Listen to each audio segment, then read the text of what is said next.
Shalom, jumpa lagi bersama kami podcast P3W Suara Perempuan untuk Semua. Episode saat ini adalah episode yang ke-15 dan ini tayangan pertama nih, kita jumpa di tahun 2024. Nah, di episode ini kami senang sekali karena kami bisa menampilkan tokoh-tokoh pemuda yang ada di Papua.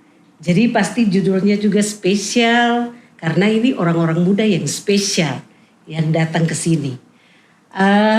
Seperti judul yang kita lihat di bawah ini, kita akan berbicara seputar itu, lukisan dan kehidupan. Satu karya seni dapat menggambarkan keberadaan manusia dan alam. Ada yang positif, mungkin juga ada yang negatif. Dan teman-teman seniman muda Papua, mereka sudah membuktikan karya-karya mereka yang sudah dipamerkan tidak saja di daerah Papua atau Indonesia, bahkan sampai keluar dari negara Indonesia. Apa yang dikerjakan, bagaimana dikerjakan, dan mengapa angkat semua isu. Ada isu sosial, isu alam, isu ekonomi, dan isu lainnya, termasuk di dalamnya isu perempuan. Nah, ini nanti kita dengar dari teman-teman muda ini. Langsung saja kita perkenalkan tokoh-tokoh muda Papua. Ada Diki Takndare, juga ada Jenny Hilapop. Nah, mungkin Ade Diki, atau saya panggil Kakak Diki sudah ya. Kakaknya anak-anak muda. Kakak Diki, terus kemudian ada Kakak Jenny. Kakak Diki dengan Kakak Jenny bisa say hello dulu ke sobat-sobat dari Suara Perempuan Papua. Suara Perempuan untuk Semua. Halo, selamat pagi Suara Perempuan untuk Semua. Kami senang sekali bisa berkumpul di sini dengan Mama Ana. Untuk podcast ini saya Diki Takndare, seniman dan kurator. Dan saya sendiri Jenny Hilapop sebagai seniman rupa Papua. Ya. Diki Takndare adalah seorang seniman dan kurator. Ia dilahirkan di Sentani pada 6 Juni 1988. Menyelesaikan studi sarjana seni rupa dari Fakultas Seni Rupa Institut Seni Indonesia Yogyakarta pada tahun 2013.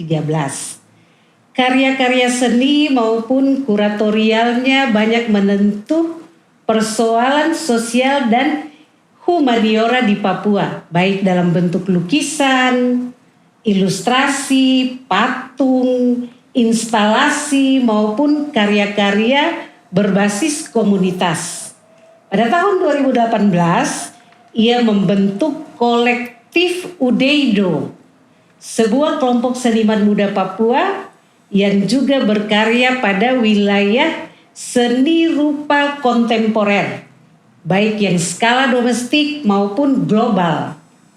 Diki memperoleh beberapa penghargaan dalam bidang seni rupa, antara lain juara 1 lomba drawing yang diadakan Galeri Nasional di Jakarta, Most Promising Artist of the Year pada ajang kompetisi seni lukis UOB Painting of the Year 2016, finalis pada International Artist Grand Prize di Taiwan, dan mendapatkan penghargaan Prince Claus Seed Award 2022 dari Yayasan Prince Claus di Belanda.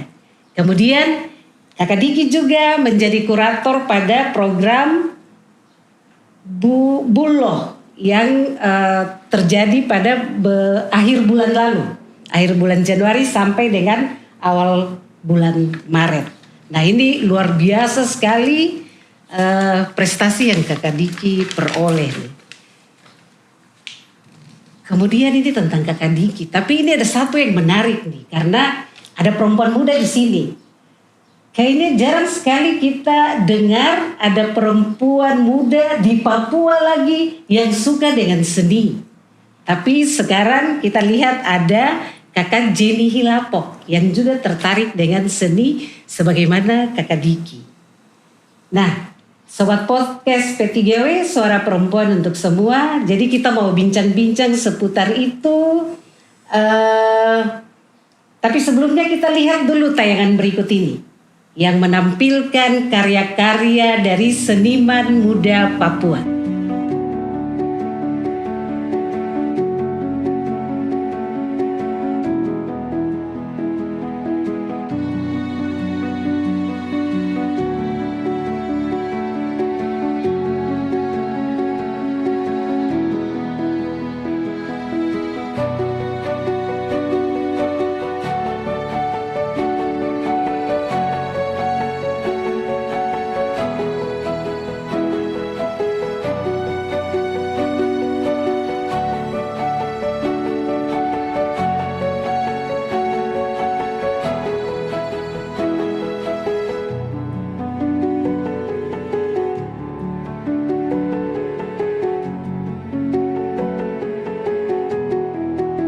Baik, ini semua yang sungguh luar biasa kalau kita lihat. Ini boleh tahu nih sejak, karena ini sesuatu yang luar biasa kalau bisa menampilkan karya-karya yang seperti ini. Sejak kapan kira-kira kakak berdua ini punya passion di bidang seni? Ini soalnya bicara seni ya. Jadi kadang-kadang orang bilang begini, kalau dari kecil atau dari lahir kok tidak punya bakat itu, tidak mungkin kok jadi seperti ini. Jadi sejak kapan kita bisa tahu nih ada passion itu, terus kemudian karena saya punya minat di situ, saya mau ambil kuliah seperti itu. Mungkin dari Kakak Diki dulu. Baik, terima kasih Mama. Saat dari kecil melukis dan kebetulan di Sentani itu ada satu semacam sanggar yang itu di bawah binaan Taman Budaya Provinsi. Dan saya banyak berlatih dari sanggar itu, dan di sana bertemu dengan banyak seniman senior seperti Kakak Gus Ohe, tapi waktu itu saya masih kecil jadi mungkin sekarang dulu sudah kenal saya. Itu kecil sekitar umur berapa? SD, SMP. SD. Saya sudah ikut-ikut pameran di Taman Budaya. Lalu Bapak Gus Ongge sendiri yang banyak jadi saya punya mentor juga.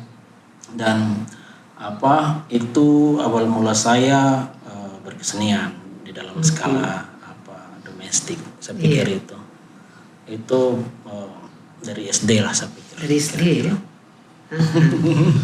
Terus akhirnya begitu mau kuliah putuskan untuk ambil. Karena saya putuskan untuk mendalami ini, saya punya bakat ini. Dan itu betul-betul disertai dengan kemauan, karena memang saya lihat saya tidak punya ketertarikan di bidang lain begitu. Terus saya mau melukis saja sampai saya mati besok, dan artinya mau berkesenian, dan itu yang saya kejar. Jadi dalam hal ini yang saya lihat ini bukan hanya potensi saja, tapi harus ada kemauan. Nih. Kalau potensi tapi diam-diam di tempat saja, itu kosong juga nanti. Jadi bakat saja itu memang cukup harus ada kemauan. Iya, memang saya paksa harus kejar, saya harus mau jadi seniman, saya putuskan itu. Itu saya punya dari kecil. Tapi tidak mesti orang yang tidak punya potensi, tapi ada kemauan tidak mesti dia juga bisa seperti saya pikir bisa jadi sesuatu. Iya. Oke. Kalau Kakak Jenny? Kalau saya mungkin semua seniman pasti sama merasakan hal dari kecil, mungkin senang gambar sampai sekarang sudah jadi seperti saya begini. Saya dari kecil itu saya suka seni dari SD kelas 1. Itu sempat ikut lomba lukis ya juara 1, dan karya saya itu ditempel di rumahnya Bupati. Itu pada saat saya masuk, saya langsung lagi karya saya ditempel gitu. Itu kayak macam bangga dan saya harus bukan tempel aja di sini, tapi ditempel di mana-mana pun satu karya. Nah dari situ dari situ tuh yang saya mulai personal sendiri belajar gambar dari SD sampai dengan SMA. SMA itu masih sendiri, tidak dengan siapa-siapa begitu. Jadi ya, belum ada yang bimbing. Jadi gambar sendiri sampai pada saat SMA kelas 2 itu ketemu dengan Kakak Diki. Ketemu dengan Kakak Diki. Kakak Diki beri proyek sama saya, itu saya sangat bangga sekali, tambah bergejolak. Sampai saya masuk di sekolah seni juga tuh sendiri cari ISBI sendiri, baru masuk di jurusan ISBI tanpa pengetahuan orang tua. Oh, jadi sekarang masih kuliah atau sudah selesai? Masih kuliah. Oh, masih kuliah ya di ISBI. Oke, itu tadi bilang kabupaten mana? Yahukimo. Oh, Yahukimo. Iya. Itu masih bupatinya Unis Pahabol. Oh, berarti ketemu Kakak Diki nih setelah kuliah di ISBI. Masih itu baru SMA. Oh, SMA ketemu Kakak Diki. Dari situ saya berpikir untuk cari kampus ini di Papua. Itu dapat di Expo. Itu sempat saya cari juga. Cari sampai tanya-tanya, ternyata kampus ISBI di sini. Itu masuk daftar itu sendiri juga. Nanti dari situ Bapak tanya, ini sudah orang pendaftaran kuliah sudah selesai, Bapak saya masuk di kampus ISBI. Itu saya dapat hancur, dapat marah. Kenapa kamu punya nilai bagus, SMA kamu punya nilai bagus, kamu bisa ambil arsitektur atau kedokteran, kenapa kamu tidak satu hati di sini? Dari situ sampai sekarang tetap. Betul ya.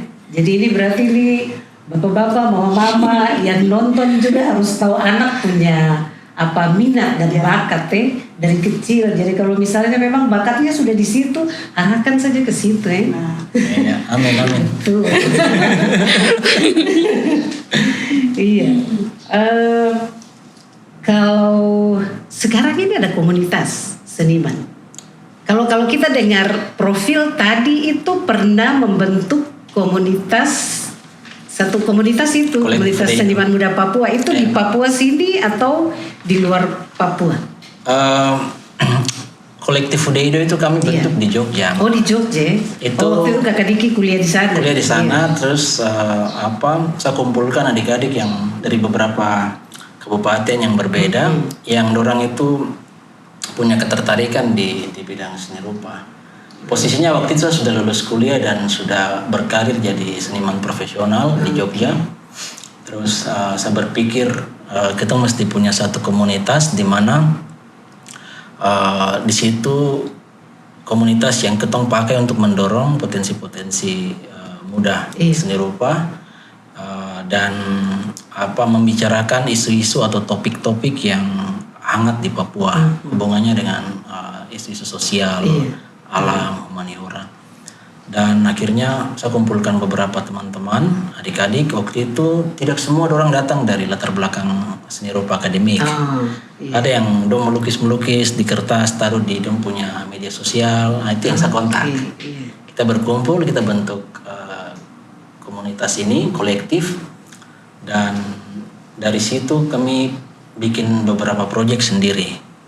Dan akhirnya dilirik oleh banyak pihak dan kita dapat banyak undangan. Jadi dengan komunitas itu kami sekarang berpameran hampir di banyak negara di dunia.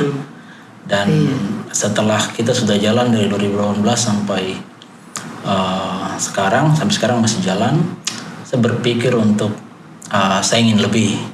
Ada banyak anak-anak di Papua yang punya potensi juga dan dorang punya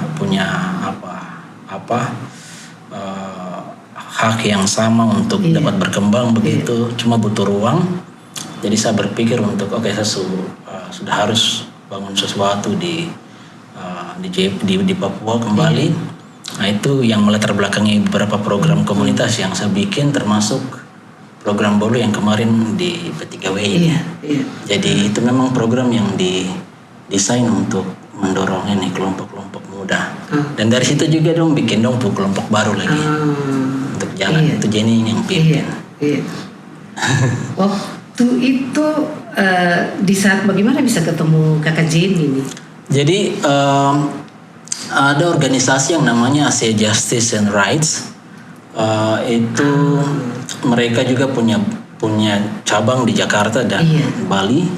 Tapi saya pikir mereka punya pusat itu ada di satu negara di Asia sana, di Hong Kong atau Korea saya lupa. Iya. Dan mereka sedang bikin semacam perayaan kegiatan untuk dalam rangka Hari Perempuan Internasional.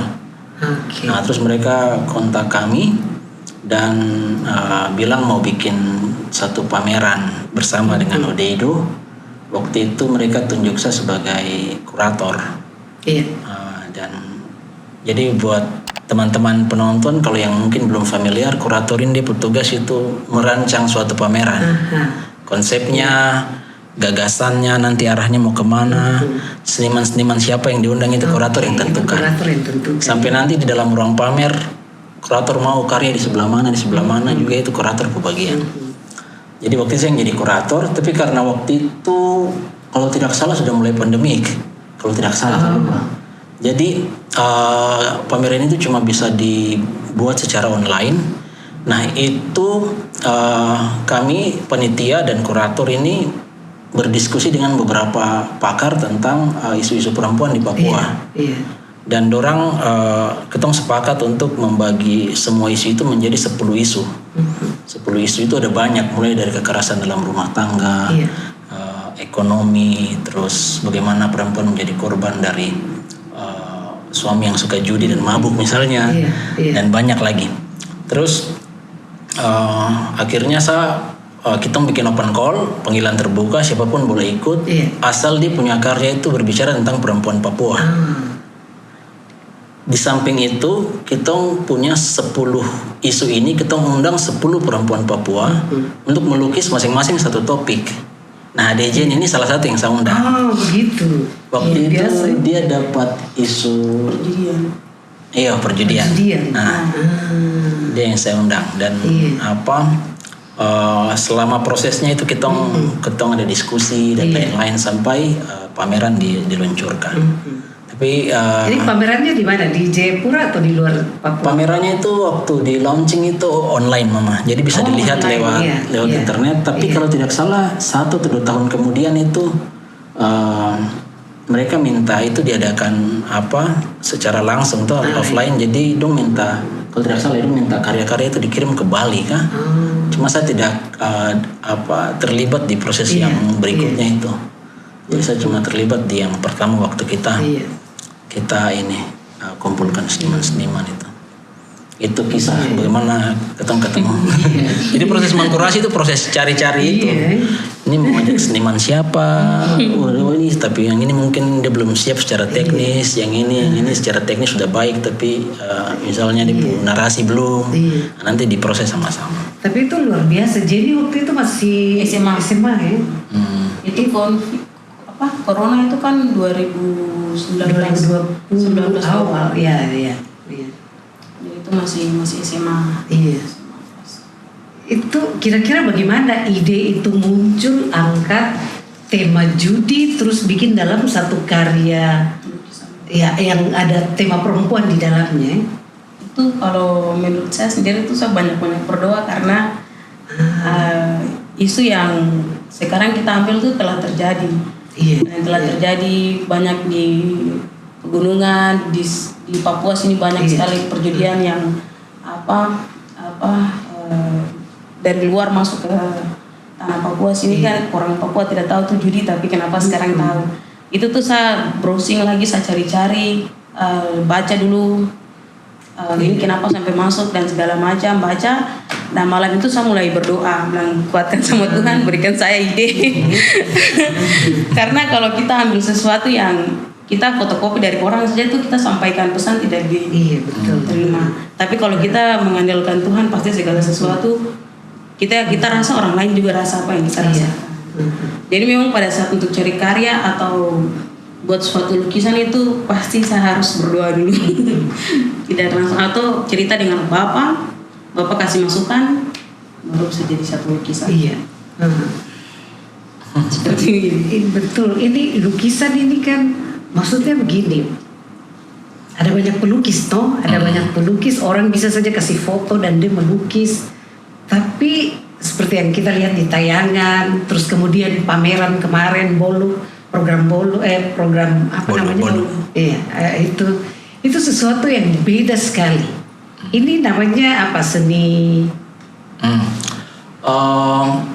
Sebenarnya terminologinya itu macam-macam. Ada yang Iya. sebut ini seni rupa aktivisme. Jadi Seni rupa aktivisme. iya, ada yang pakai terminologi itu. Iya. Jadi seni rupa yang berbicara persoalan-persoalan yang biasa aktivis-aktivis suarakan. Iya. Perempuan, lingkungan, Iya. politik dan lain-lain. Ada yang pakai terminologi itu. Tapi kalau saya pikir untuk konteksnya ketemu di sini, ketemu tidak perlu terjebak di terminologi yang orang bikin itu. Iya. Yang saya selalu bilang ke adik-adik adalah, kau jujur saja sama situasi. Situasi apa yang kau lihat di sekitar, apa yang kau dengar, apa yang orang tua ada bicara atau apa. Itu hal-hal yang ada di kau sekitar, itu kenyataan yang kau rekam dan dia nanti berakhir di kau karya. Jadi itu ketong kan menjalankan saya punya kuratorial maupun saya punya karya sendiri itu selalu dengan tiga prinsip utama. Iya. Itu yang pertama itu karya itu harus jadi kebenaran, kejujuran, baru keindahan. Nah kadang-kadang orang pikir indah duluan. Kejujuran, keindahan. Ya, jadi karya itu dia harus benar, dia bicara tentang kebenaran, dia harus jujur, Iya. dan dia terakhir baru Keindahan. bikin dia cantik. Iya, keindahan. Cuma kadang-kadang orang sudah gitu cantik dulu baru nanti Iya. poles dia. Tapi tidak, di dalam seni rupa yang kita coba bangun ini, kita merefleksikan dunia di sekitar. Jadi anak-anak Papua apa yang kamu lihat terjadi di sekitar kamu ini, kamu rasakan sendiri dia punya bahagia maupun kekhawatiran, ketakutan, itu yang nanti bikin karya itu punya kekuatan emosi. Iya. Itu yang kita coba dorong. Jadi kita tidak mau terjebak di satu terminologi khusus. Misalnya dia itu seni rupa ini, seni rupa yang tidak. Sudah ini seni rupa Papua versi yang zaman sekarang ini kayak begini. Karena memang situasinya seperti begini. Ada teman-teman seniman mengangkat soal bagaimana perempuan menjadi korban kekerasan dalam rumah tangga misalnya, karena itu yang dong lihat misalnya, yang itu kakak kadang mama kena kekerasan dan akhirnya itu bisa jadi karya. Atau misalnya soal lingkungan, ada seniman yang bikin karya dari sampah-sampah, karena memang misalnya di Sentani danau penuh sampah misalnya, atau sungai-sungai parit-parit penuh sampah. Dan itu kenyataan yang memang ada di masyarakat. Jadi karya yang memang benar, jujur, dan baru terakhir indah.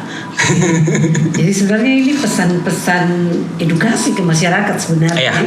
Tapi Ada lewat porsinya teman-teman, lewat karya seni. Iya, kalau tadi bilang bisa melihat dia punya kakak perempuan atau yang alami. Kalau bicara tentang lukisan-lukisan yang menghadirkan sosok perempuan, itu kalau dalam perjalanan selama ini, apakah itu memang perempuan yang biasanya melukis atau bikin karya seperti itu, ataukah ada teman-teman seniman laki-laki juga yang menghasilkan karya seperti itu? Kalau berdasarkan saya punya pengalaman, saya karya sendiri beberapa menyentuh isu itu, walaupun saya bisa katakan yang lebih tepat bicara soal itu perempuan sendiri. Perempuan sendiri yang merasakan, perempuan sendiri yang tahu bagaimana dia sulit begitu. Dan seperti contoh, tapi ada situasi di mana kita butuh solidaritas misalnya. Jadi seperti contoh waktu kita bikin pameran Sapu Kisah itu, 10 perempuan yang undangan ini mereka bicara tentang 10 masalah yang perempuan Papua hadapi. Tapi ada seniman-seniman yang dompu karya itu juga diikutkan di pameran, yang dorangnya itu mendaftarkan dompu karya, dan itu banyak laki-laki. Banyak laki-laki ya. Iya. Dan juga ingin bicara bahwa ini suara-suara perempuan, tapi itu juga harus mulai bicara. Laki-laki juga harus mulai aware terbuka terhadap itu. Pemikiran-pemikiran itu tentang bagaimana perempuan menuntut punya hak dan lain-lain. Persoalan perempuan ya. Jadi kami pikir betul itu lebih tepat perempuan yang harus bicara. Tapi laki-laki juga harus mulai taruh perhatian ke situ. Kalau tidak nanti satu bicara, satu tutup telinga. Ini menarik sekali. Kalau Kakak Jenny sendiri sudah berapa banyak karya yang Kakak Jenny hasilkan? Terus Apakah semua karya itu berbicara tentang perempuan saja atau ada tema-tema lain lagi? Kalau saya sendiri ada beberapa karya yang bicara tentang perempuan. Iya. Karena mungkin saya sendiri sebagai perempuan dan saya merasakan apa yang perempuan rasakan. Mungkin orang tidak bisa sampaikan, tapi menurut saya karya bisa menyampaikan apa yang mereka rasakan. Terus kalau ada beberapa karya menyangkut tentang hutan, tentang budaya, itu juga ada beberapa karya yang saya buat. Menarik ya, hutan, budaya. Ya. Budaya itu kira-kira seperti apa budaya? Gambaran saya waktu itu mungkin saya ada pamerkan di bawah. Iya. Itu tentang yang generasi muda yang budayanya sudah dihilangkan. Jadi dia bukan memikul beban saja, tapi dia bukan melahirkan generasi lagi, tapi banyak hal yang dia sendiri pikulkan gitu. Jadi dia punya mahkota itu, kenapa ada batu yang di atas kepalanya itu ada batu. Dia bisa mengangkat semua beban itu, biarpun dia seseorang wanita yang harus kita hargai dia, yang dia lahirkan generasi Papua yang memenuhi Papua ini, tetapi dari dia punya generasi sudah dibunuh, dari dia punya budaya sudah diambil, tapi itu kita tidak rasakan itu. Jadi pada saat saya gambar itu dia tarik noken tapi dari bawah, dia tarik pelan-pelan. Itu yang saya ada sampaikan bahwa kita jangan fokus ke depan, harus kita balik ke belakang. Kan kalau kita lihat ke depan, saya berarti kita punya noken di belakang, orang ambil dong. Tapi kalau kita lihat ini, saya punya noken ada ini, berarti saya punya noken masih utuh, gitu. Jadi ini maksudnya budaya ya, jangan tinggalkan budaya. Sama satu yang saya mau tambahkan Mama, soal seni rupa yang ketong coba dorong ini itu kira-kira seperti begini. Jadi kalau teman-teman melihat profil-profil seniman dengan numpuk karya. Ada banyak seniman yang dorang itu memang mendorong numpuk diri atau didorong untuk melukis tentang numpuk diri sendiri saja. Ada istilah ulang it's all about me itu, jadi semuanya tentang saya saja. Saya cuma lukis apa keseharian, apa yang saya lihat, apa yang saya percaya, apa yang saya dengar, apa yang saya tidak suka, semua tentang saya begitu. Tapi dalam seni rupa yang kita dorong ini karena dia punya aspek sosial, kita mendorong orang untuk melihat situasi dan belajar untuk merasakan dan dirasakan. Jadi bisa jadi di dalam proses ini kau melukiskan hal yang kau tidak rasakan langsung, misalnya begitu, karena ada aspek solidaritasnya yang ketong ingin kasih tahu bahwa orang di sini orang punya ada situasi ini yang terjadi, orang di sini ada situasi ini yang terjadi, dan tidak bisa langsung kasih tahu kamu, tapi ini jembatan misalnya, karya ini bisa jadi jendela untuk lihat ke dalam begitu. Nah itu juga aspek seni rupa yang ketong coba dorong. Jadi don tidak berpikir ke dompu diri sendiri saja, walaupun memang program utama itu menjadi dompu diri sendiri, tapi juga melihat situasi di sekitar, merasakan bagaimana orang di bagian pedalaman sana merasakan ini, bagaimana itu bisa, aku juga bisa hadir dan merasakan itu lewat karya begitu. Walaupun secara real, secara nyata aku tidak ada di situ. Kau tidak ada waktu masalah terjadi, kau tidak ada waktu, tapi proses ikut merasakan itu yang menjadi semangat solidaritas. Sehingga beberapa kegiatan yang saya dorong atau saya kurator itu kita undang orang-orang yang bukan orang Papua juga, dan juga ikut bicara soal ini, soal Papua dari luar, itu dari luar Papua maupun dari luar Indonesia semua ikut sumbang dompu suara. Kita mau Papua damai, kita mau Papua dapatkan numpuk kebahagiaan. Jadi ada harapan-harapan seperti begitu. Itu setelah melihat pameran itu. Ada proses setelah melihat pameran itu, ada yang juga terlibat dalam proses berpameran. Jadi itu yang coba kita dorong, perasaan merasakan dan dirasakan itu. Itu yang seni rupa yang kita coba kembangkan. Ini menarik sekali. Maksudnya biasanya kan orang pikir lukisan sudah kita datang lihat lukisan ini indah, kalau mau beli bawa pulang. Tetapi yang ini beda sama sekali. Karena memang ada pesan-pesan khusus di dalamnya. Karena ketong punya semacam berangkat dari keyakinan bahwa seni, saya secara pribadi juga pakai keyakinan itu, seni adalah refleksi masyarakat. Di dalam masyarakat itu ada kupu diri. Tapi seni adalah refleksi masyarakat. Dari seni itu dunia melihat masyarakat yang kau refleksikan, kasih pantul ke itu. kasih pantul ke dunia lihat, orang lain lihat. Jadi kita sedang ada dalam seni rupa yang seperti itu. Itu orang sering sebut seni rupa kontemporer, seni rupa masa kini. Masa kini dalam arti ini sudah situasi yang sekarang ada seperti begini, ini sudah manusia kondisi sekarang yang ada seperti begini, itu kontemporer sekali. Jadi macam misalnya kita memunculkan material-material yang seperti plastik begini di dalam karya, karena memang plastik ini ada di zaman ini. Kalau kita bikin karya ini katakanlah 50 tahun yang lalu, mungkin barang ini belum plastik, kaca mungkin atau apa. Jadi karena memang era sekarang ada barang ini masuk sampai terekam di karya-karya seniman. Jadi seniman punya andil untuk ikut merefleksikan masyarakat dan menandai zaman, maksudnya menandai zaman ini sekarang kayak begini, zaman ini kayak begini. Saya pikir itu seni rupa yang kita coba dorong. Oke, menarik sekali. Iya, itu berarti kalau misalnya cerita dari Kakak Diki, Kakak Jenny, itu berarti kalau mau menampilkan satu karya, itu seorang seniman dia tidak hanya duduk lalu langsung karya itu jadi. Ada sesuatu yang terjadi di belakangnya, terus kemudian menciptakan karya itu ya. Iya. Adalah yang melatar belakang itu berkarya. Iya. Sekali. Maksudnya cerita-cerita memang. Jadi kalau bayangkan seperti kegiatan yang kemarin ini, kita lihat satu karya, terus kemudian orang bisa lihat ini satu lukisan, tetapi ada sejumlah hal yang terjadi di dalamnya.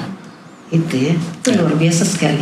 Teman-teman seniman muda Papua bisa angkat tema-tema khusus ini.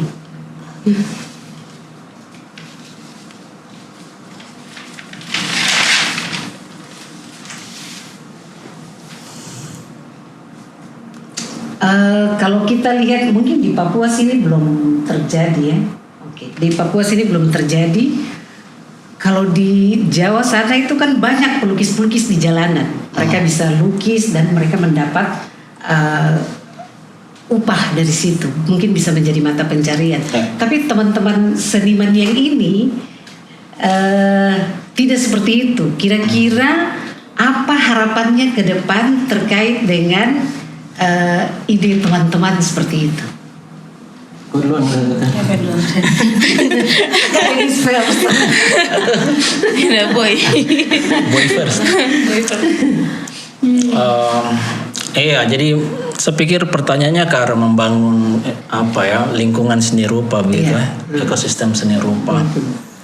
Itu yang jelas kalau bapak mama di sana dong dengar podcast ini yang punya kekuatan, saya pikir untuk mengubah situasi. Teman-teman seniman sangat butuh ruang untuk berkarya, untuk taruh dia punya ide, taruh dia punya karya, dan perjuangan untuk menghasilkan ruang-ruang ini, membangun ruang-ruang ini tidak bisa satu arah saja dari para seniman. Dia mesti disambut dengan baik pemerintah, gereja misalnya. Mulai saya pikir sudah harus bergerak untuk buka ruang-ruang terhadap untuk seniman-seniman ini berkarya. Karena untuk membangun ekosistem seni rupa itu dia punya aspek memang banyak. Ruang yang saya maksud itu bukan hanya ruang fisik. Jadi kalau ditanggapi itu ruang fisik, gedung saja, di Jayapura banyak, di Papua banyak. Kita bisa pakai pameran, bukan hanya di gedung, bisa pakai di pameran di atas danau bisa. Bikin pameran di hutan sagu bisa, seperti yang kita bikin. Tapi ruang yang ketong maksud itu ruang yang dimana itu aspek-aspek dari ekosistem seni rupa ini dia menghidupi seniman. Itu di situ ada ruang fisik galeri misalnya, ada kurator, ada kritikus, ada penikmat, ada pembeli karya atau kolektor.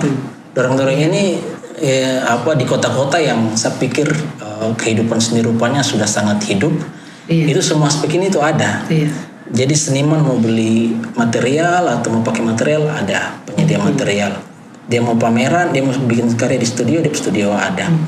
dia pamerkan dia karya, ada ruang-ruang yang terbuka untuk kasih pamer karya. Iya. Ada penonton yang lihat, kritikus yang kritik, ada wartawan yang tulis. Iya. Banyak yang kita sudah punya. Yang mungkin belum banyak itu yang mengkoleksi dong karya-karya ini. Karena dengan mengkoleksi karya, ekosistem ini jadi berjalan, dia jadi putar. Dia jadi berputar terus. Jadi ketika satu rantai putus sudah dia tidak bisa jalan dengan begitu lancar. Sehingga ruang yang sama maksud adalah bukan hanya membangun ruang fisik atau membuka ruang fisik buat seni rupa, tapi bisa jadi mulai beli seniman Papua pekarya. Iya. Beli dengan harga yang layak. Karena dari situ dong ekonomi rumah tangga bisa jalan dan itu bisa menyokong dong kesenian lagi. Jadi sebagian bisa sisihkan untuk makan minum, sebagian untuk beli peralatan, lanjut bikin karya lagi. Sehingga kehidupan seni rupa ini hidup. Iya. Saya pikir itu ruang yang ketong maksud, mulai membangun ruang itu, harapannya. Nanti kalau itu sudah hidup, orang-orang kan mulai lihat, ternyata teman-teman dia bisa bertahan nih, maksudnya berkesenian, dia bisa makan, dia bisa jalan dia punya hidup tanpa, pokoknya dengan kecukupan yang saya pikir layak untuk tatanan kita begitu di sosial. Dan akhirnya mereka sudah mulai tertarik untuk kasih ramai dunia seni rupa ini. Masalahnya kan rantai ini belum perputaran ini belum berjalan baik. Sudah ada seniman yang memulai, tapi akhirnya dia lihat tidak ada timbal balik begitu, tidak ada yang apresiasi. Mungkin ada yang lihat tapi cuma dia lihat saja. Tapi ada yang ketika ada yang misalnya satu beli begitu langsung dia ini. Jadi ini bukan soal saya sedang mempromosi karya secara ekonomi, bukan, mungkin ada unsur itu, tapi kita perlu itu untuk kasih jalan ekosistem seni rupa di Papua saya pikir. Iya. Kalau menurut Kakak Diki di Papua sini sebenarnya sudah banyak seniman-seniman muda Papua ya? Banyak dan luar biasa karena beberapa kali saya mengkurasi dan bikin kegiatan di kampung-kampung juga. Banyak sekali anak-anak yang memang mereka lahir dengan bakat-bakat, dengan potensi-potensi, dan itu ada banyak yang diturunkan dari keluarga, bapak atau tete begitu, dan mereka bisa mengukir, bisa melukis dengan otodidak. Yang perlu kita dorong sekarang itu membangun ruang-ruang itu. Ruang itu ruang beraktivitas, ruang berarti fisik, ruang fisik. Yang perlu kita dorong itu. Kalau seniman saya pikir itu banyak sekali. Kalau Kakak Jenny bagaimana Kakak Jenny? Pesan apa? Harapan atau pesan. Kalau saya sebagai perupa yang tinggal di Papua sini, saya berharap itu seperti yang tadi Kakak bilang ada timbal balik begitu. Jadi jangan menganggap seni itu murah atau seni itu gampang dibuat. Tetapi seniman yang membuat satu karya itu tuh untuk buat satu lukisan saja itu dia butuh waktu, butuh tenang dan segala macam. Jadi tolong hargai itu.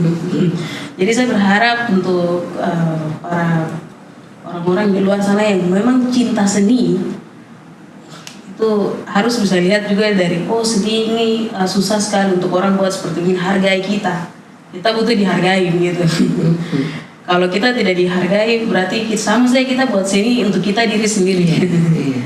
Lebih bagus kita jual di luar daripada kita jual di dalam sini. Mungkin seperti begitu. Tapi sebenarnya ada pesan juga yang mau disampaikan lewat seni, lewat karyanya.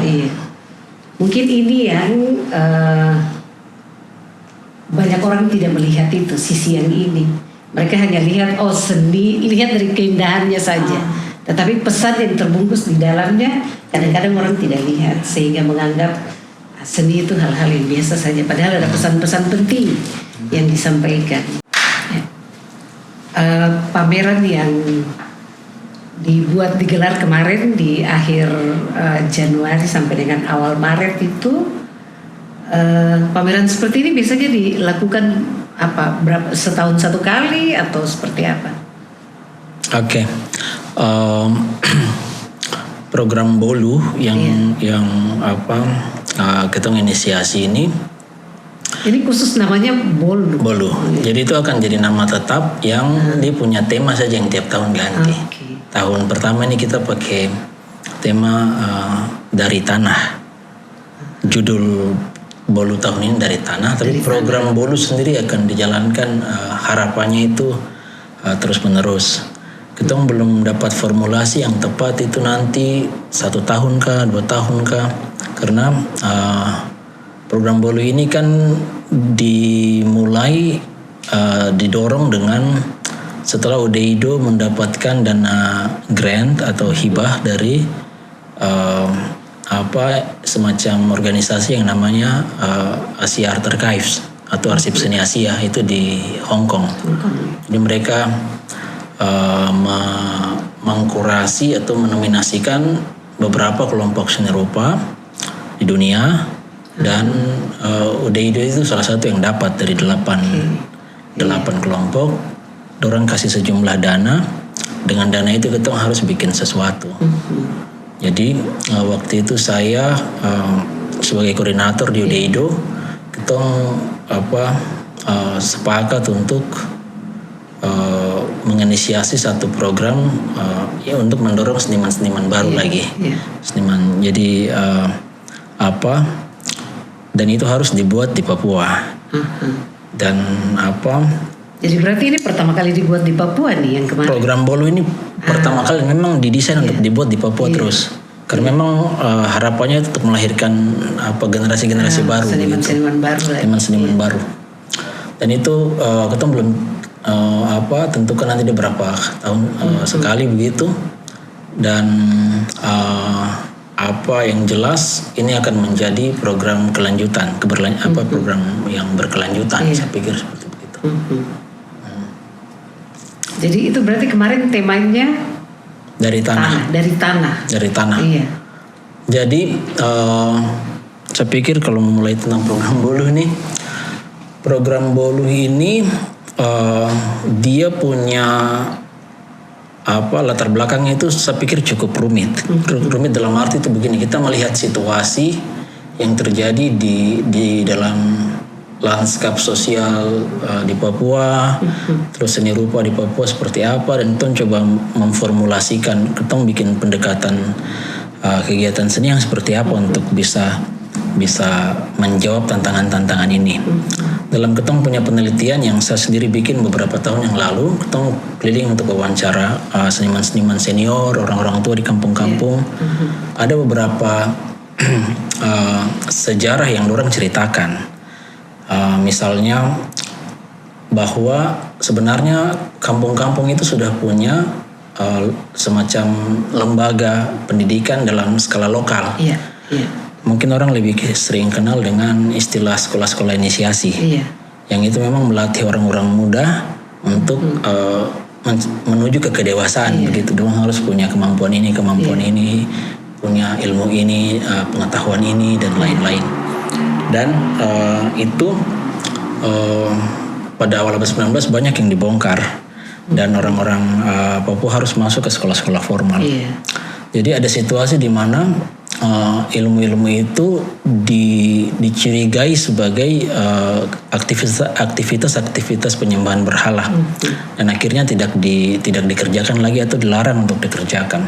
Itu dalam ketemu penelitian kita temukan itu, sehingga ada masa kekosongan ketika fase-fase itu praktek-praktek itu tidak lagi dilakukan.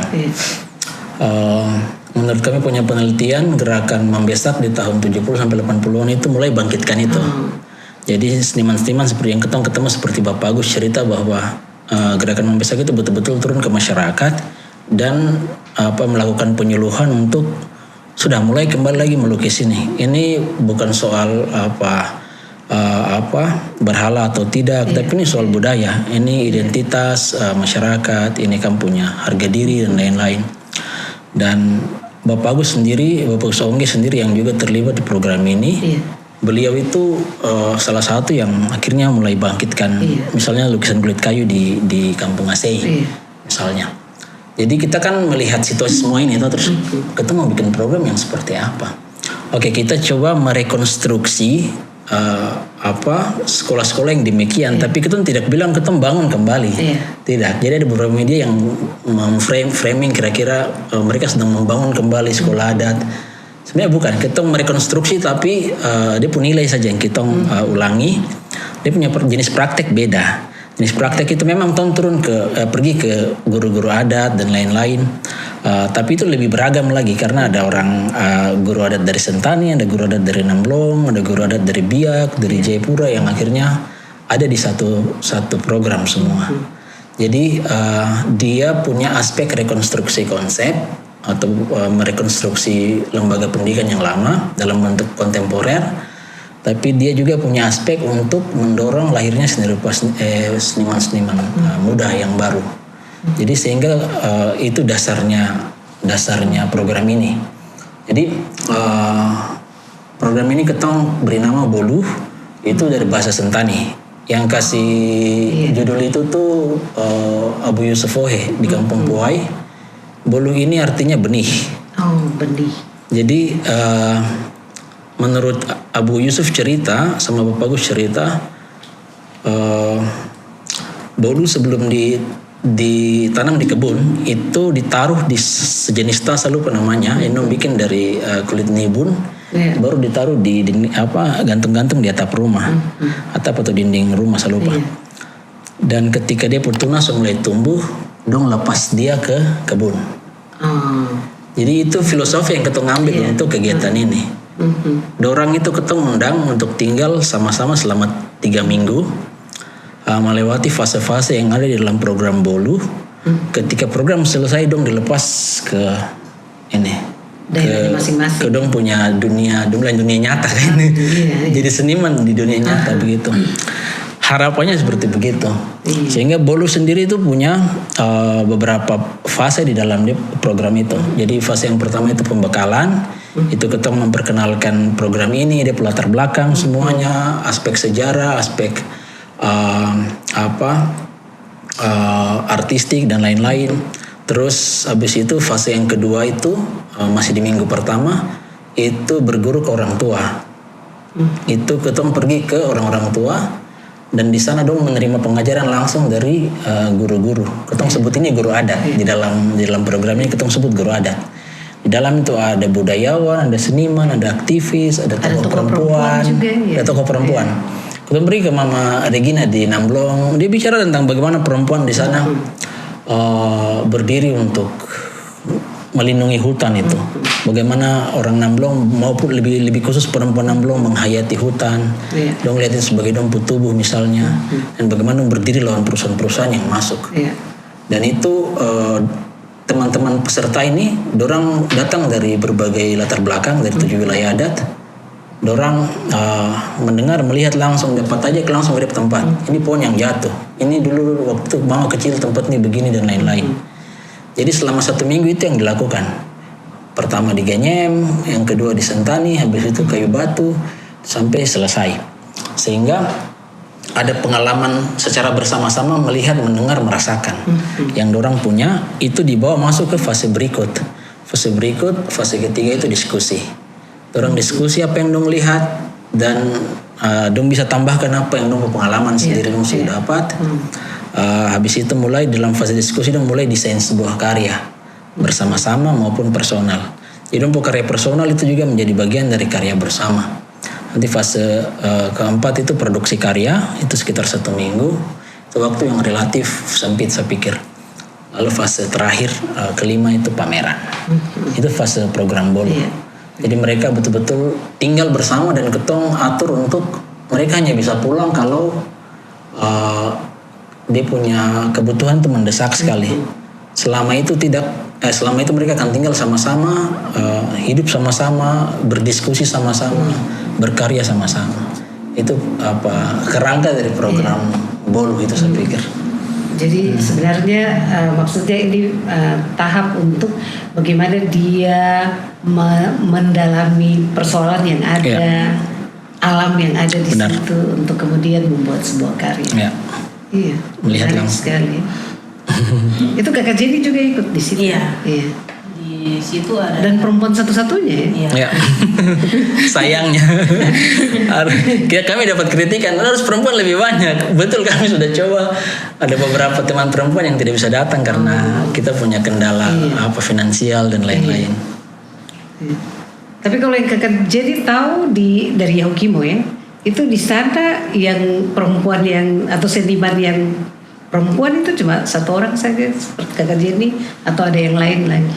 Di mana? Misalnya daerah Yahukimo. Saya di Wamena. Oh Wamena, iya. Kalau menurut saya dari pandangan saya lihat mungkin tidak ada lagi. Mungkin kebanyakan dari kampung, dari Wamena itu datang ke sini kuliahnya tentang lain. Jurusan lain, jurusan ini, jurusan yang orang tua inginkan, begini dan ini. Dan cuma saya sendiri saja yang maksudnya yang lihat, ya cuma saya sendiri orang Wamena yang mungkin di luar sana. Ini spesifik. Ya, mungkin di luar sana banyak yang bilang, wah kita juga bisa gambar ini. Kalau bisa gambar mari. Kita bukan apa namanya jalan sendiri Papua ini luas. Mari kita jadi satu. Kenapa yang lain saja bisa jadi satu, buat kenapa kita sendiri tidak? Ya, apalagi khususnya untuk perempuan seniman kan sedikit. Betul. Iya. Memang menarik sekali. Kalau demikian itu berarti kalau kita mau buat seperti tadi awalnya memang sudah dibilang ya, buat satu pameran itu tidak harus dalam gedung, dimanapun bisa ya. Betul. Yang penting isu itu ada dan kita buat di situ. Betul. Iya. Kalau misalnya kemarin kan satu pameran, di setiap pameran kan biasanya ada ide sendiri, pesan yang mau disampaikan. Kalau kemarin ini pesan apa yang mau disampaikan? Kemarin kan tema yang kita angkat untuk tahun pertama ini dari tanah. Dari tanah. Dalam catatan kuratorial itu saya tulis dari tanah itu merujuk kepada ajakan untuk memaknai kembali dari mana ketong datang. Ketong dari tanah dan akan jadi tanah suatu saat. Dan artinya kita mulai merenungkan bagaimana tanah ini diperlakukan. Tanah dalam konteks luas, tanah Papua bisa, atau tanah bumi bisa, atau tanah Kupudiri bisa. Bagaimana itu diperlakukan, bagaimana dia menerima berbagai situasi dan kondisi. Dan itu menjadi tema tahun ini yang memang ketong ajak akhirnya di dalam realisasinya itu ketong bawa para peserta ini untuk melihat situasi-situasi yang terjadi yang hubungannya dengan bagaimana tanah yang diperlakukan. Karena di dalam perjalanannya kita akhirnya menemukan bahwa secara filosofis banyak guru-guru adat memberikan gambaran bahwa tanah itu ketong sudah. Jadi ketong apa yang kena di tanah sebenarnya akan kena di ketong juga. Jadi dari tanah itu bermaksud juga tentang memaknai tanah, tapi juga untuk memberikan pesan bahwa para boluh ini, para benih ini mereka lahir dari tanah ini, dari Papua. Dan suatu saat mereka akan jadi pohon yang besar, mereka akan pergi pamerkan dong karya di seluruh dunia. Itu harapannya kami. Dengan tema dari tanah itu dimulai dari dasar dulu. Dimulai dari hal yang paling mendasar dulu. Itu saya pikir. Kalau kemarin Kakak Jenny punya karya yang mana? Saya punya yang ada noken untuk manusia. Oke, noken itu semua. Iya, noken yang untuk manusia itu dia punya judul temanya tentang noken itu sapu tubuh. Jadi kalau di Wamena kan banyak sekali kita lihat kenapa bayar mas kawin sedikit pakai noken, kerja sedikit noken. Di sini sampai kebanyakan mungkin di sini paling banyak noken. Terus berbagai macam noken. Jadi ada noken untuk isi anak, ada noken untuk isi anak babi, ada noken untuk isi ubi, ada noken untuk isi sayur lagi, ada noken untuk isi anak kecil punya peralatan, noken untuk bayar mas kawin. Jadi semua noken tuh banyak noken tapi berbeda-beda fungsi. Gitu. Ada banyak noken tapi punya fungsi yang beda. Jadi punya fungsi yang berbeda. Jadi seperti kalau noken anak kita tidak bisa isi sayur gitu, tidak bisa. Kalau noken untuk hiasan juga beda dengan noken untuk isi barang-barang. Hiasan-hiasan biasa kayak macam festival lomba Bali itu kan banyak orang pakai noken hiasan. Itu untuk hiasan. Jadi berbeda-beda noken. Tapi dia punya makna itu semua sama. Iya. Itu yang kemarin saya ada ambil tentang noken itu satu tubuh. Iya. Satu tubuh ya. Itu kalau saya bisa tambahkan Mama, itu yang tadi saya lupa sampaikan itu seperti yang Jenny ada cerita ini itu betul-betul sejalan dengan kita punya visi di dalam program ini. Jadi ada dua hal utama yang ingin kita dorong. Yang pertama dorang belajar menjadi dong diri sendiri. Iya. Yang kedua dorang sensitif terhadap dunia sekitar. Sehingga semua fase-fase di dalam program ini kita arahkan ke sana. Jadi untuk menjawab sensitivitas sosial kita ngajak dorang untuk pergi melihat situasi di lapangan. Tapi di dalam program fase diskusi dorang akan keluarkan dong diri. Dorang akan ketika mendesain sebuah karya dorang akan keluarkan dong diri. Karena begini, pendidikan seni rupa secara akademik yang saya sudah tempuh misalnya maupun yang ada di Papua boleh dikatakan itu berpegang pada terminologi yang orang barat dorang susun. Seni rupa itu harus begini, musik itu harus begini. Dan itu kan dorang susun dengan dong gaya sendiri. Sehingga di dalam era seni rupa kontemporer hal seperti begitu justru ingin didobrak. Kau harus menjadi kau diri sendiri. Jadi misalnya kalau teman-teman kemarin yang datang lihat di Gedung Sopi di P3W pas pameran itu biasanya lukisan tuh orang taruh di tembok pakai figura bagus-bagus. Justru ketong tidak terpaku pada itu. Ketong taruh di tanah bisa. Ada kemarin peserta satu dia rencana taruh di atas, jadi kalau mau lihat tuh sambil tidur begitu itu bisa. Asal tuh makna mengerti dia pemakna. Misalnya ketong ganteng kulit kayu, kenapa? Karena sebelum orang Sentani kenal kulit kayu taruh dalam figura. Dia gantung-gantung kulit kayu di kuburan, di pinggir rumah, di ini. Jadi cara display itu ada, itu yang ketong pakai, cara lokal itu akhirnya dipakai. Dan apa yang kau punya begitu. Tidak perlu misalnya melukis atau bikin patung harus pakai material ini, medium ini. Di dalam seni rupa yang kau coba dorong ini, apa yang kau punya. Tadi dia datang dia bilang, kakak saya orang Wamena. Saya hidup dengan noken. Boleh datang noken, kita pakai barang itu bikin kop karya begitu. Pakai barang itu untuk dorong kau bikin kop karya sendiri begitu. Karena itu adalah koi dan itu saling hubungan antara kau dengan noken ini kan saling mendefinisikan atau saling memaknai. Jadi apa yang dorang punya sehingga harapannya kita punya adik-adik seniman muda ini tidak terpaku pada istilahnya itu tinjauan-tinjauan yang terlalu akademik yang melukis harus begini itu akhirnya dong rasa setengah mati sendiri. Kita tidak bisa berkesenian karena kita tidak punya peralatan ini, kita tidak punya material ini, kita tidak punya ini. Apa yang ada di sekitar saja. Kemarin program Bol itu memang dirancang untuk itu sehingga kalau teman-teman kemarin lihat itu ada yang pakai tanah, ada yang pakai akar-akar, ada yang pakai batang pohon. Karena memang itu yang ada di sekitar ketong.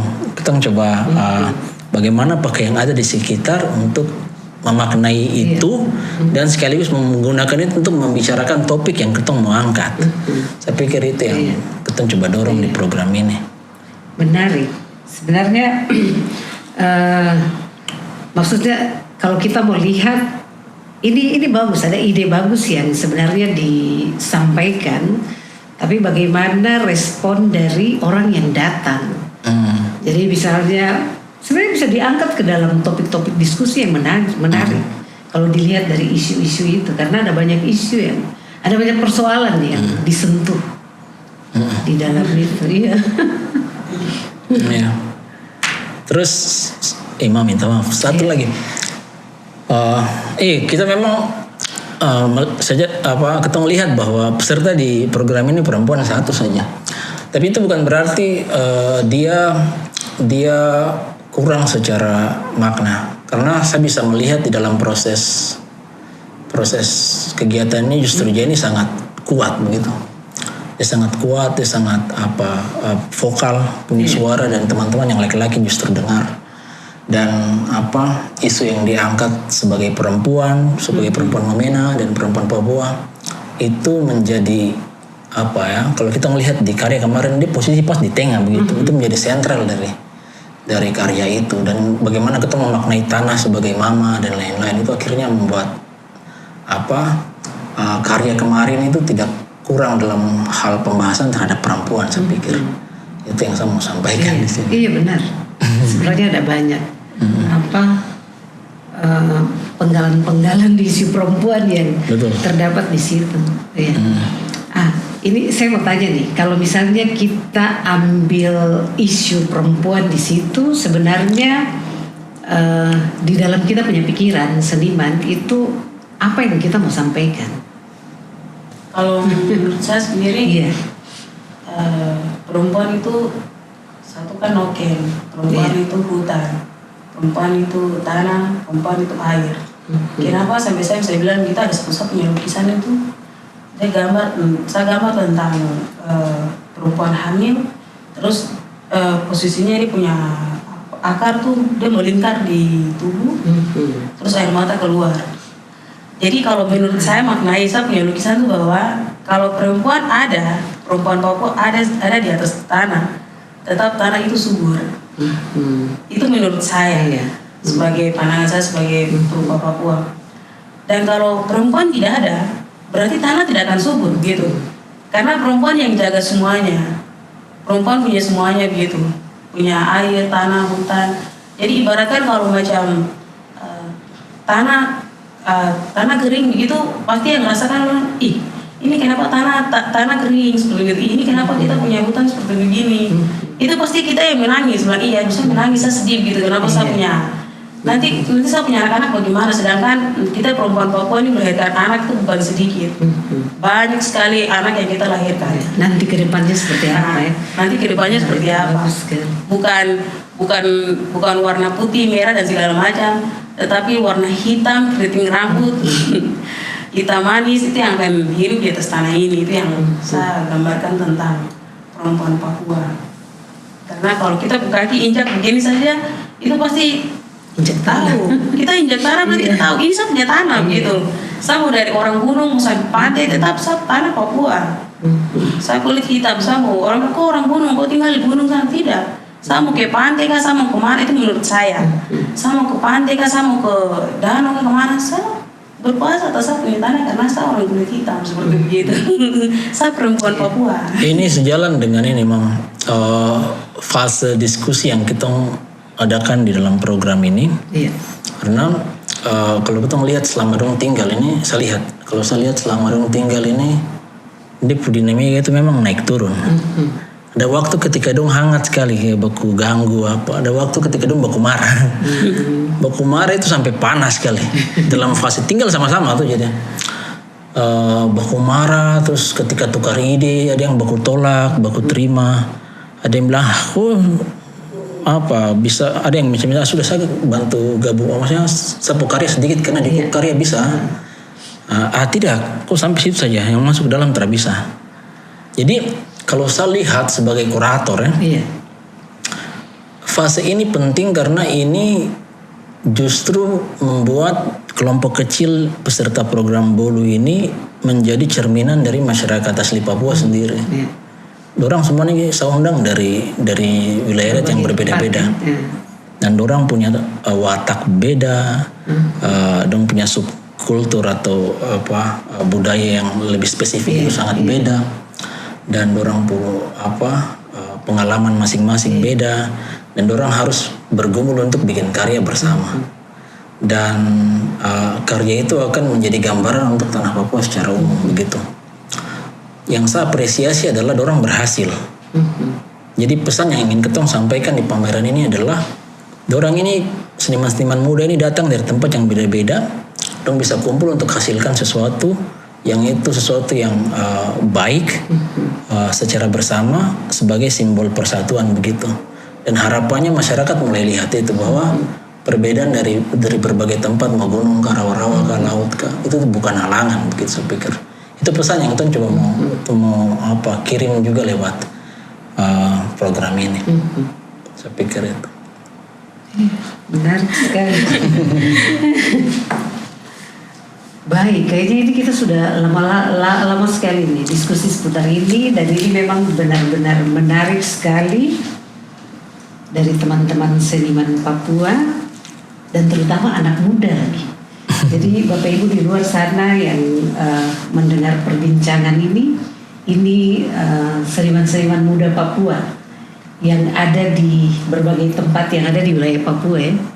Ada di wilayah tanah Papua. Kalau kita bilang Papua provinsi, tapi tidak dibatasi provinsi. Kita bilang tanah Papua karena ada di berbagai tempat. Menarik karena tadi ada kata-kata bilang gini, ketika saya injak tanah saya tahu ini saya punya tubuh. Tadi bilang tubuh ya. Dan apa yang ditampilkan oleh teman-teman seniman muda Papua, sebenarnya mereka mau berbicara tentang kebenaran yang ada dengan berbagai situasi yang mereka lihat. Berbagai situasi yang mereka lihat dan itu yang ditampilkan. Jadi kalau misalnya ada pameran-pameran yang seperti ini lagi, kita bisa datang saja dan saksikan karena ini semua menarik, berbicara tentang kita. Ya, saya pikir begitu ya.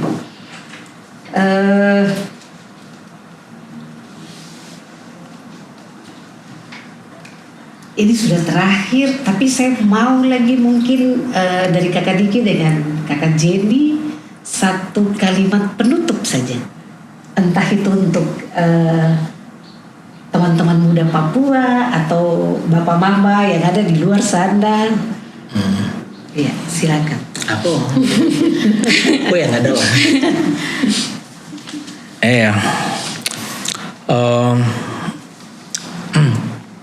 Jadi saya punya harapan Mama. Saya punya harapan itu mereka-mereka ini, seniman-seniman muda ini, dorang berkarya selama mungkin. Berkarya sampai dorang punya akhir hayat. Kita punya banyak contoh, kita punya Bapak Nolap yang berkarya sampai akhir hayat, Bapak Donatus Moiwen yang berkarya sampai akhir hayatnya, dia betul-betul mendedikasikan dia punya hidup untuk kesenian, seni dan budaya, dan banyak lagi contoh. Kenapa saya punya harapan seperti begini? Karena saya juga melihat situasi di sekitar tempat saya tinggal di Papua. Kita punya banyak sekali anak muda yang mati muda. Iya, betul. Banyak sekali yang mati muda dengan berbagai macam alasan, dengan kecelakaan, penyakit, minuman keras, dan banyak sekali yang saya tidak bisa sebutkan. Banyak dari teman yang alami seperti begitu, orang mati di usia muda. Jadi aja dari sedikit yang tersisa, lebih sedikit lagi yang mau terjun ke seni dan budaya ini. Seni, jadi mengambil jalan ini, jalan sunyi. Dari yang terjun itu nanti tidak semua akan bertahan. Menurut saya pengalaman ada yang hilang di tengah jalan, orang berhenti di tengah jalan. Sehingga usia berkarya perupa Papua biasanya yang beberapa yang saya lihat tidak panjang. Di tengah jalan dong belok ambil profesi lain. Jadi saya punya harapan berkarya selama mungkin, betul-betul di jalur ini sampai dorong hasilkan lebih banyak boluh lagi. Saya harapan itu saja. Kakak Jenny? Saya, kalau saya sebagai Papua perempuan, saya berharap untuk perempuan-perempuan di luar sana,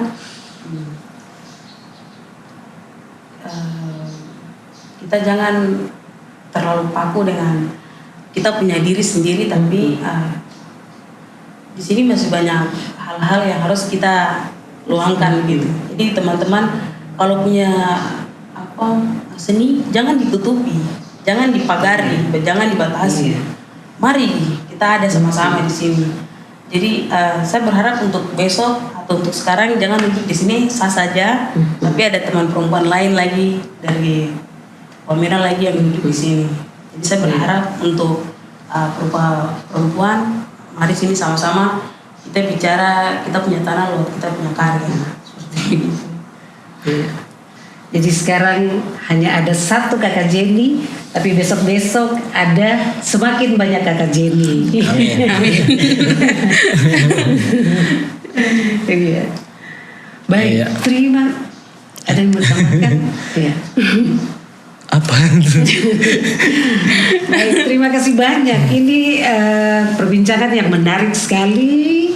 Tapi kita akan mengakhiri perbincangan ini. Sekali lagi terima kasih banyak untuk waktu yang Kakak Diki, Kakak Jenny sudah luangkan untuk kita bincang-bincang dalam podcast P3W, Suara Perempuan untuk Semua.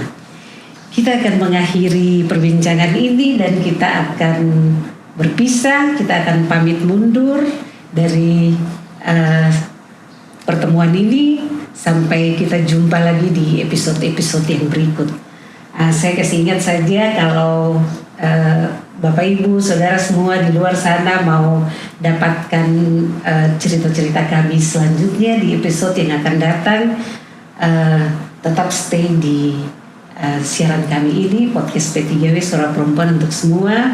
Bisa share juga channel ini kepada teman-teman yang lain, sahabat-sahabat yang lain, dan jangan lupa like. Kemudian kami tunggu komentarnya. Terima kasih banyak. Shalom.